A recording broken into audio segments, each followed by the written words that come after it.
Pessoal, boa noite. Com muita alegria que eu venho aqui apresentar esse pequeno trabalho para vocês. Obrigado ao professor que nos deu a oportunidade de fazer uma leitura e confesso que eu jamais ia ler alguma coisa de Leonardo Boff se não fosse o professor. E essa é a minha problemática. Crise climática, cui bono. Cui bono. Eu escutei nessa sala de aula que o ser humano é uma praga nesse planeta. Eu gostaria de começar minha apresentação lendo o capítulo de Gênesis na Bíblia. Eu não sou nenhum puritano, eu sou como qualquer um, feito de vícios e virtudes. Mas eu procuro aprimorar minhas virtudes e tentar apaziguar meus vícios. Então, em Gênesis 1:26, fala assim: disse Deus, façamos o homem à nossa imagem, conforme a nossa semelhança, e domine sobre os peixes do mar e sobre as aves dos céus, e sobre o gado e sobre toda a terra, e sobre todo réptil que se move sobre a terra. E criou Deus o homem à sua imagem, a imagem de Deus, o criou macho e a fêmea. Deus o abençoou e Deus lhe disse: frutificai-vos, multiplicai-vos e enchei a terra. Sujeitai-vos e dominai sobre o peixe do mar, sobre a ave do céu e sobre todo animal que se move da terra. Aí eu lhe pergunto, nós somos livres? Nós estamos cumprindo realmente a promessa de Deus? Ou nós vivemos num esquema, professor, onde as elites mandam? Nós temos alternativa realmente para não usarmos um veículo ou pegar um avião que polui? Ou quem sabe o agro, que não, a monocultura que o professor tanto fala? Não sei, é uma pergunta. Hoje também, durante 37 anos da minha vida, professor, no dia 18 de agosto eu celebrei o aniversário de vida do meu pai. E há 7 anos ele partiu, mas deixou uns ensinamentos muito fortes que estão carregados dentro de mim. E em 90 ele lançou esse livro e levou na Eco 92 uma realidade chamada Sobre a Farsa da Preservação da Amazônia. Não foi ouvido na Eco 92, porque a agenda da Eco 92 era outra.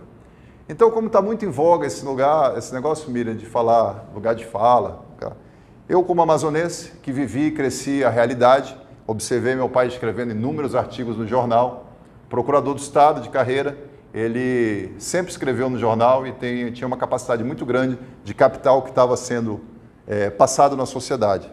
Eu vou ler algumas partes do livro dele aqui, esse aqui de 1990.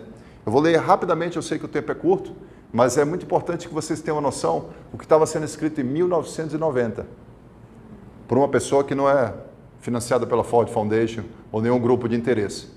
É um amazonólogo que tem o interesse, sim, de perpetuar e passar para frente uma verdade amazônica sobre aquelas verdades de autores que muitas vezes nem sobrevoaram a Amazônia, mas de seus gabinetes escrevem livros e viram best-sellers. Diz o seguinte, página 73, as falsas obras sobre a Amazônia. Seria interessante eu ler mais que um parágrafo, mas vamos ser singelos no tempo aqui. A região amazônica vem sendo vítima de uma errônea informação ao longo de décadas. São historiadores, literatos, economistas e até políticos que escreveram sobre ela sem jamais terem-na sobrevoado sequer. A época da borracha considera-se a fase áurea e de ouro da economia. Tem sido assunto para romances e ensaios. E aqui nesse capítulo ele fala um pouco sobre Darcy Ribeiro e a obra dele, Os Índios e a Civilização. E ele mostra aqui, para quem tiver interesse, a gente pode conversar depois, sobre as incongruências que Darcy Ribeiro escrevia. E essa é uma da... Gostaria de começar assim. E daí a problemática. Quem afirma que o mundo está em crise? Será que existem alguns viés ideológicos que contaminam o debate? Todos os que eu vou apresentar aqui, o conteúdo que foi colocado para nós nessa sala de aula, tem absolutamente um viés. Revolucionário ou conservador? Como avaliar as previsões catastróficas realizadas no passado frente à realidade pontual? Eu vou buscar aqui no livro As Fraudes Ecológicas da Amazônia, também escrito por Fernando Collier, e, de novo, poderia ler o capítulo inteiro, mas eu vou ler só o comecinho. As Mentiras Ecológicas. O livro The Coming Age of Environmental Optimum, escrito pelo jornalista norte-americano Craig Easterbrook, lançado em 1995, continua vendendo as pampas, em 2002. Continua vendendo bastante nos Estados Unidos. Traduzindo para o português, seria o otimismo ambiental na era vindoura. Easterbrook frustra os sonhos catastróficos e ambientalistas fanáticos, que apostavam no fim do mundo, com as pessoas morrendo asfixiadas nas ruas, pois a atmosfera estaria contaminada de gases mortíferos produzidos por incêndios florestais, fumaças de carro, de usinas atômicas, de fábricas. A literatura do alarmismo dizia que na década de 90 as florestas estariam totalmente dizimadas pela ação destruidora do homem malvadão.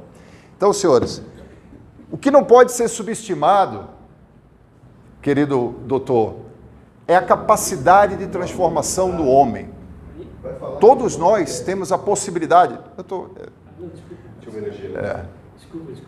Todos nós, todo ser humano, tem a possibilidade de transformar as coisas. Eu estava conversando com a colega.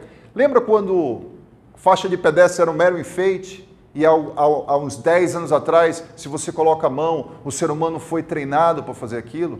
Quem de vocês tem aqui a coleta seletiva que passa uma vez por semana na frente da sua casa? Isso não é uma transformação? Os gases emitidos pelos caminhões, eles não estão sendo colocados o biodiesel, que diminui a contaminação? O professor agora tem uma tecnologia que ele capta a emissão do gás carbônico do diesel e ele coloca de volta para a queima, e ele requeima aquele gás. Concluindo, o gás, o CO2 que sai do escapamento dos caminhões está menor do que antes. E quem lembra aqui, quando não existia catalisador nos carros, a partir de 94, os catalisadores... Então, todas essas ações humanas, eles mitigam a crise ecológica, ou essa crise que querem construir na nossa cabeça. Aí eu pergunto para vocês, é possível que haja interesses econômicos que permeiam essas afirmações de crise? Vamos ter que fazer alguma coisa? Lockdown climático? How dare you?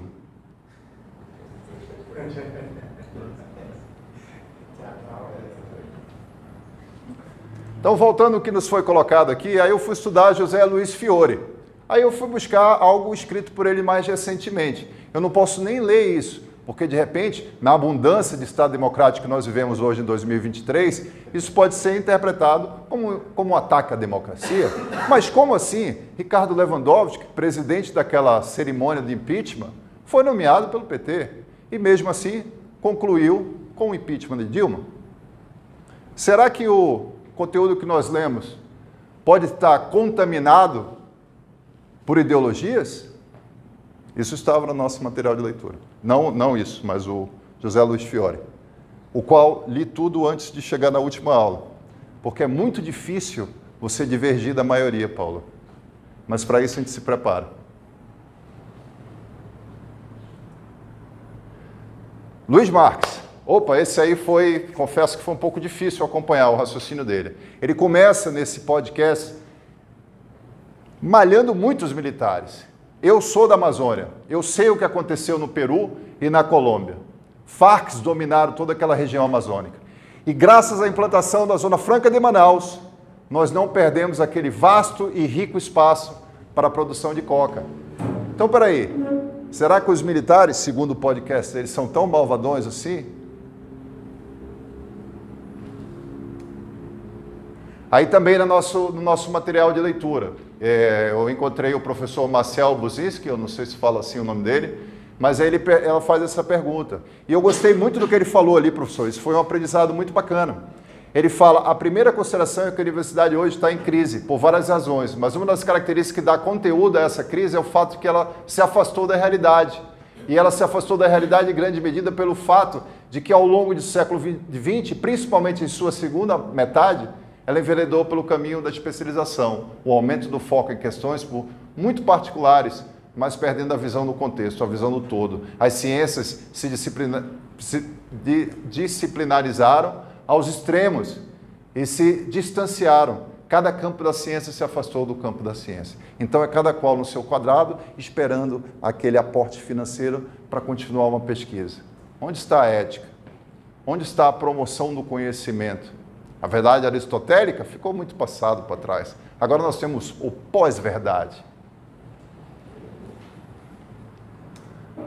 E aí eu não poderia deixar de lembrar do que Vladimir Lenin falou divida a população em grupos antagônicos e assuntos sociais. É o preto contra o branco, é a mulher contra o homem, é o ambientalista contra o fazendeiro. E aí você cria essas caixinhas que vão criar conflitos.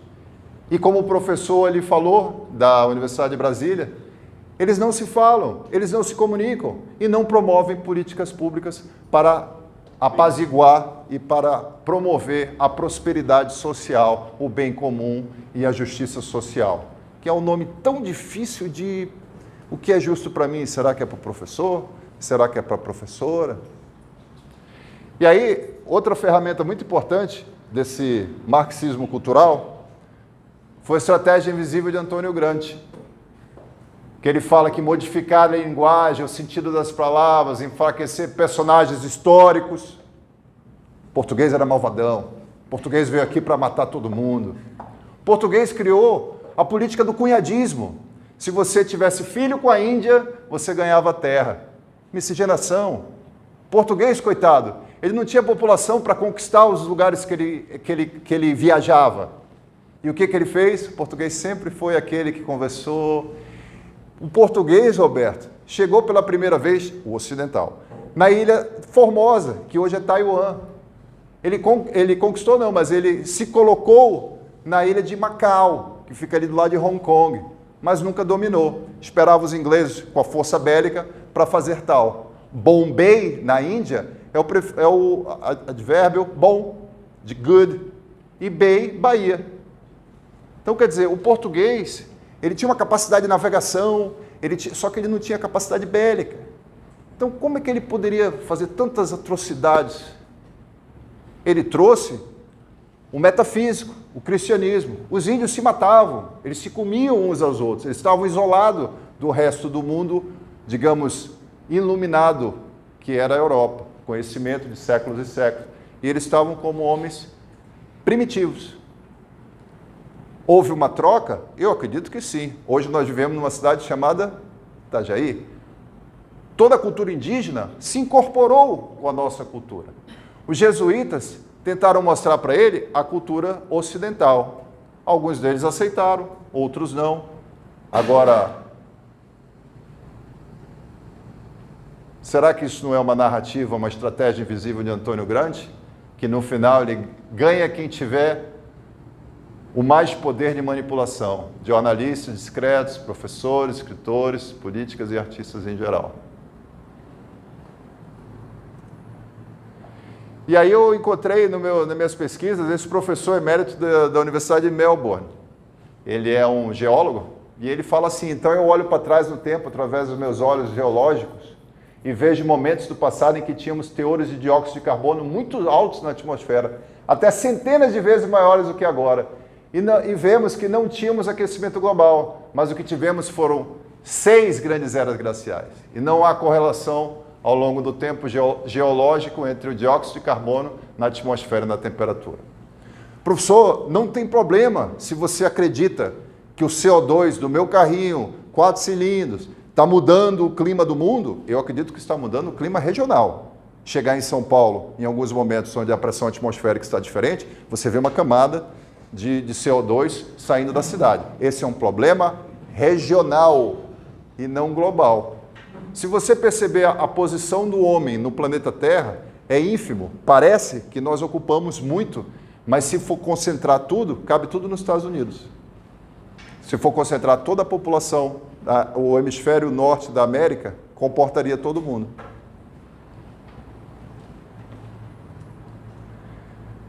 Aí eu encontrei também esse filme de James Yeager.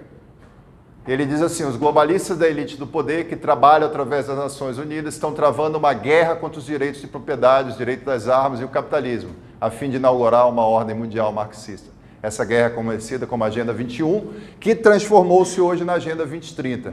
Então, o que nós estamos frente aqui, doutor? Nós estamos frente a uma emergência climática ou uma revolução? Questionamento que o professor pediu que nós trouxéssemos. Aí, dentro do que o professor pediu para nós lermos, eu gostei muito disso daqui. E eu acho que é bem por aqui mesmo.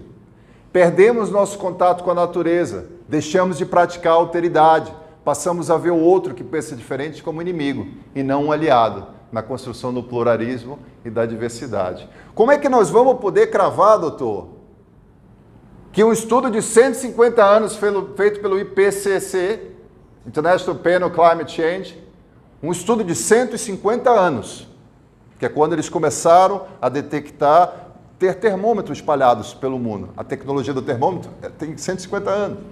Então, como é que nós vamos conseguir cravar num planeta que tem 4 bilhões e meio que o CO2 está fazendo a alteração do planeta Terra? Se existem questionamentos assim, doutor, como é que eu vou fazer a implantação de uma agenda vinda de cima para baixo, que é altamente irrefutável e vai alterar a minha vida e a sua, e vamos chegar em 2030, vamos ser felizes, mas não teremos nada. Alguém vai ter, porque todo esse bem que nós construímos vai ser transferido para alguém. Seria uma revolução marxista?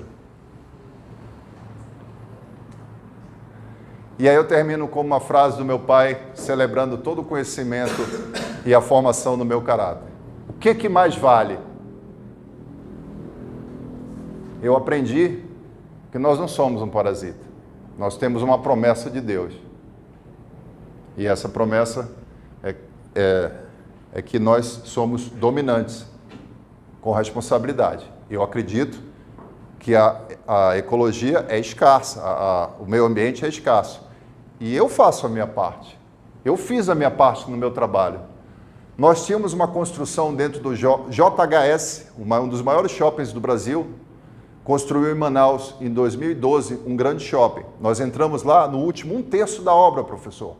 Lá eles tinham aquela hélice helicoidal. É um aparato de 20 metros de altura, onde um mangote de concreto deposita lá em cima e a hélice perfura 20 metros para baixo e a enche de concreto.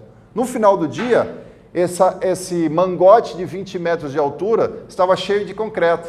E o que nós conseguimos fazer? Com cimento de 50 MPa, fizemos todo o meio-fio do shopping, só com reaproveitamento de concreto.